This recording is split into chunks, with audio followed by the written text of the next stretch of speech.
up, YouTube? I'm back with another vlog. I wanted to give you guys some initial driving impressions on the new 2018 Camaro ZL1 that I picked up 2 days ago. Again, I just wanted to share with you guys, my last car was a 2010 Lexus ISF, so I'm coming from a Japanese luxury sports kind of sedan thing, basically, that was tracked pretty heavily and thoroughly. Did have some mild mods, but nothing too crazy. So I'm just trying to give you kind of my impressions coming from a Japanese, let's say, sports sedan to, we'll call it a real deal sports car. Okay, this is definitely a real deal sports car. Initial driving impressions, kind of as an owner too, especially coming from Lexus. You're buying a GM product, basically. I was just kind of a little bit concerned about, I don't know, just fit and finish, quality, that kind of thing, basically. Like a lot of people might have some concerns if they're coming from the German side or they're coming from the Japanese end of the market, basically here. But I have to say, I mean, looking at the car, basically, and reading the reviews and talking to owners, basically, I mean, the quality, the fit and finish, and everything in the car is amazing. This definitely does not look like the GM stuff that I used to see back in the day at all. And anybody who knows me personally knows I'm a pretty hardcore JDM fan, basically. I'm into the GTRs and that kind of thing, the ISFs usually, that kind of stuff, the older Supras and, that stuff, not necessarily the American muscle. So this is kind of a new chapter for me altogether. But I have to say I'm thoroughly enjoying it, basically. But I'm not here to bash anybody or to say anything bad about any company, basically. But I have to say my initial thoughts or my idea of what to expect was lower than what I got. When I showed up at the dealership, I mean, everything in the car is wrapped in Alcantara, from the steering wheel, the seats, the shifter, the headrest. It comes with Recaro seats. The bolstering is absolutely great. I was a little bit concerned when I first drove the car. I am 6'5", I'm about 300 pounds, I'm a pretty big guy, you guys.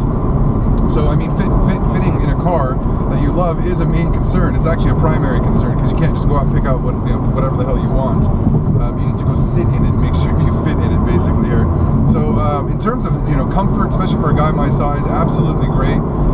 What really blew me away, and this is all aside from the performance that we've all heard about, you guys, with the 10-speed transmission and the 0 to 60, in 3.5 seconds, and that kind of stuff. 650 horsepower, 650 on the torque.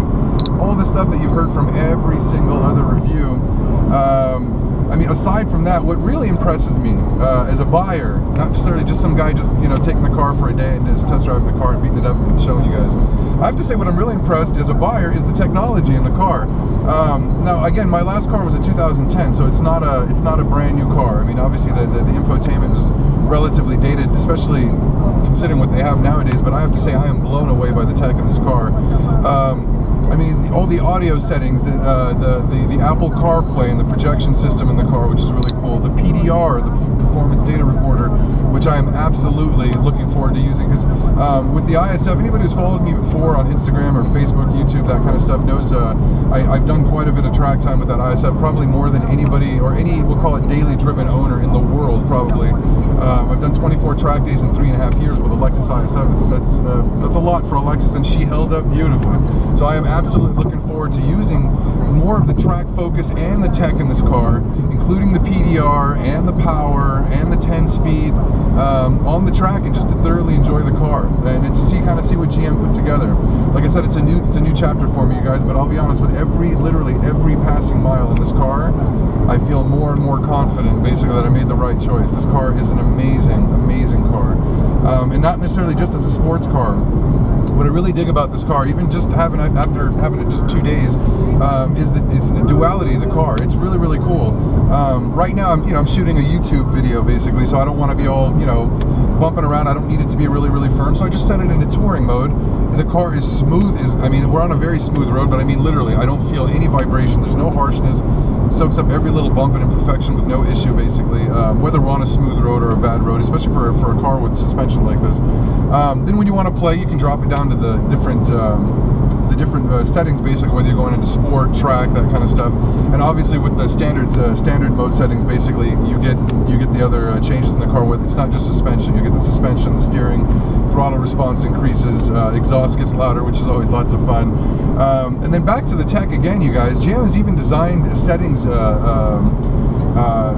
link in the car, basically, that allows you not just to to move through set modes that they've provided for you guys, you can actually customize the car. So you can enhance sound, soften the suspension, firm up the steering, you know, quiet the exhaust, whatever you want. Basically, it's really, really cool. It allows you to really customize the car to what you want. I'm a big sports car guy, track guy. I usually just leave it on track mode all the time, basically, because I want the noise. But you know, as time goes on and I kind of feel out the car, you know, we'll decide what feels the best. Other impressions about the car. Let's get to the styling, basically. I mean, as a guy who's coming from a Japanese car, you know, the Japanese brands, basically, like every other company, they have their own design language, basically. So I was kind of used to a more, call it kind of the organic, kind of the bulbous, just rounded kind of shapes, you know, that kind of thing. This thing is freaking insane. It is absolutely beautiful and aggressive at the same time, which I really dig. It's hard to pull that off, man. It's I mean, literally the front of the car looks like it's squinting, like she's angry, which I love. And then when you get the headlights to go on, basically, you get almost literally got like the under eye, the lining of the under eye, basically. So it literally makes it look like the car is squinting. It's freaking awesome. I mean, then you've got the large 20-inch wheels, and the, you know, it looks like a black chrome or some kind of weird chrome gunmetal finish, basically. It's amazing. And then the sides of the rotors and the calipers and I mean, just the entire driving experience of the car is you've turned it up to 12 relative to anything I had before, basically, here. So I'm very excited to utilize it and drive the car like it was meant to be, and also to kind of report back to you guys as time goes on. Let you guys know what I think, basically, about the car, how it holds up to the track days, you know, how that GM engineering holds up and that kind of thing. Of course, we're going to be taking a look at that as well, but I'm looking forward to it. And I'll be honest, like I said, you guys, with every passing mile, I have more and more confidence. This thing is amazing. It's amazing. The attention to detail and the focus, not just necessarily on the detail in the car in terms of styling, that kind of thing. We're talking full-on track focus. This is no poser. This is the real deal. LT4 motor, 650 horsepower. I mean, you're going to be able to blow by most people on the track with ease. And then you have all the other stuff to back it up. You've got the Magna-Ride suspension. You have the brakes that are larger than dinner plates, basically, which is actually really, really cool. So again, it's inspiring confidence.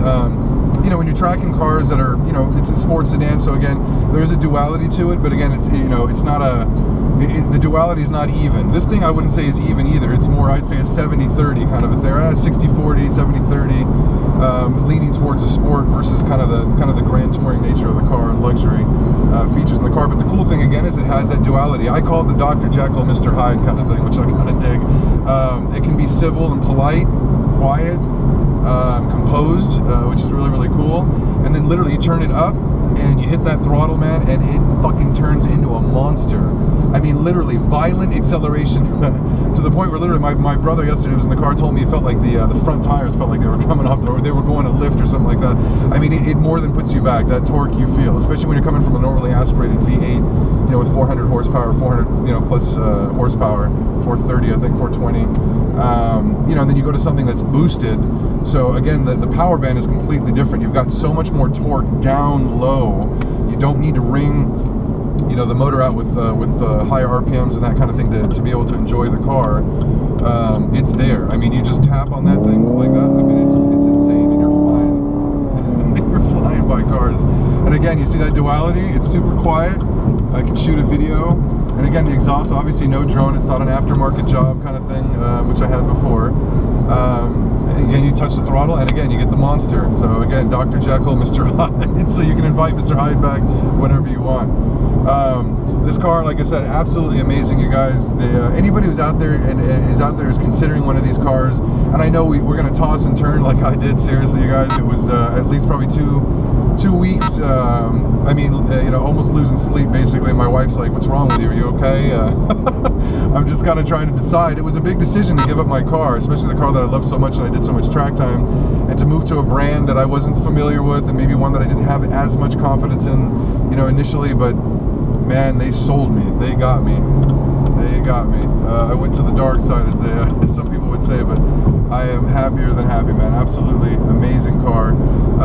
In terms of the one thing I wanted to mention to you guys, in terms also to getting back to the tech in the car, the transmission in this car is insane.